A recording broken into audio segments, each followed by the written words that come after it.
guidance. You're asking Allah subhanahu wa ta'ala for His guidance. So you put your hands and cup your hands to Allah. There are 5 different ways the Prophet used to raise his hands in dua. The first is that he would bis-sabbaba, pointing with his tashahud finger. And this was done when he was given admonitions and khutbahs and sermons.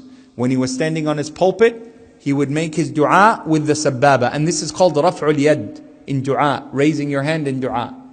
The second way of making dua that the Prophet would raise his hand was by pointing his palms to the sky. And this is dua al-istisqa. The Prophet ﷺ would ask for rain and bring the rain down with his hands like this. This is from the sunnah of the Prophet ﷺ. This was a form of making dua for istisqa. The third was putting his hands again and asking Allah to separate the clouds. And this was dua bi raf'il yadayn. He would put his palms to the heaven. Oh Allah, stop the rain. Allahumma hawlana wa alayna. Oh Allah, turn it around us and not put it on us when it was torrential rain upon Al-Madinah.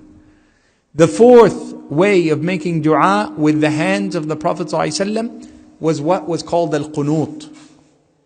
And Al-Imam Ahmad, the qunut dua is that your hands are cupped and they are at the level that does not go past your shoulder. And your hands are in front of you and your palms, your fingers are spaced together. They are not open and they're not closed tightly, but they're in a relative position. And it is the position of a beggar who is before a master asking, Oh Allah, give me. And this form of dua is dua us-su'al. It's the way of asking Allah. In the hadith of Imam Abu Dawood, which Shaykhna Al-Albani has deemed sahih, Prophet ﷺ said, no one puts their hands up to Allah, meaning in this way, their hands, their palms to Allah, and asks Allah, and except that Allah is shy of them not to give them something. You will be given something in your hand. That it comes down to you. Allah will give you something as a reward of this. It was seen as a sunnah of the Prophet ﷺ in certain dua to wipe upon himself after it. Not all dua, but in some dua. Some of them are when he would recite the qul before sleeping. قُلْ هُوَ اللَّهُ أَحَدْ قُلْ أَعُوذُ بِرَبِّ الْفَلَقِ قُلْ أَعُوذُ بِرَبِّ النَّاسِ, reciting Ayat al-Kursi, and in one riwayah that's in Sahih Muslim, reciting the 7 Fatiha, 7 times al-Fatiha, فَيَنْفُث, breathe in his hand, and he would pass his hands over all parts of his body that were not covered. So he wouldn't touch his clothing, but any part of skin or hair, he would touch himself with it, sallallahu alayhi wasallam. It's a sunnah of our Nabi Muhammad, sallallahu alayhi wasallam, before you sleep. It is a sunnah to do it in ruqya, upon your children. كان يمسح على الحسن والحسين ينفث في يده. He would read his dua of protection. أعيذكم بالله, I ask Allah to protect you from every eye and from every shaitan and from every evil that seeks you. And he would breathe on it, he would recite the quls, and then he would touch them, the parts of their bodies that were exposed. This was a sunnah of the Prophet Muhammad sallallahu alaihi wasallam. In the hadith of Imam al-Bukhari, when the Sahaba were passing by and they met a man who was ill in a village, and the people in the village, they said, Hal minkum raqin? Any of you know how to make ruqya? The Prophet hadn't taught them, sallallahu alaihi wasallam, how or what to say. They said, yes, we have the Quran. These are people who don't believe. The people they're asking them are not believers. They said, yes, we have the ruqya. We know how to make ruqya. We know how to make a spiritual cure.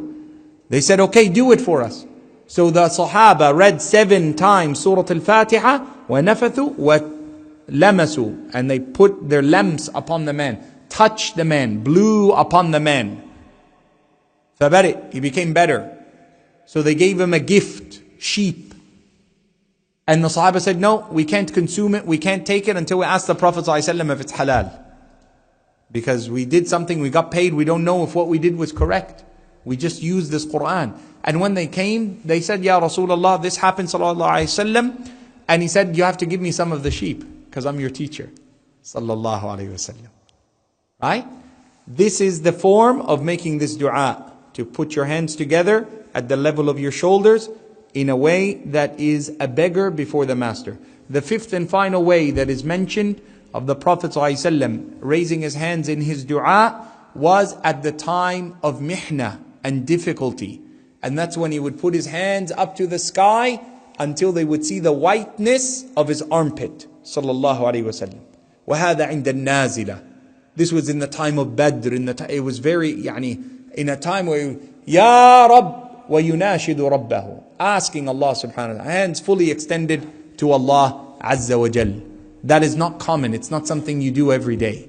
That is at a time of need, where you have no one but Allah. The Prophet ﷺ mentions it in the hadith of Sahih Muslim, where he says that there was a man who was traveling in the desert, and his mount, his horse, his camel ran away with his food, his water, his sword. He's going to die in the desert. فَرَفَعَ يَدَهُ إِلَى السَّمَاءِ. The Prophet says he put his hand to the heavens. Al-Imam al-Nawawi says, أي رفعها كأنه يريد السماء. He's putting it as if he's trying to touch the sky. You're in need, Ya Rabb. وقال يا رب يا رب. Oh my Lord, oh my Lord. Help me, help me. Right? So this is established in the Sunnah of the Prophet Muhammad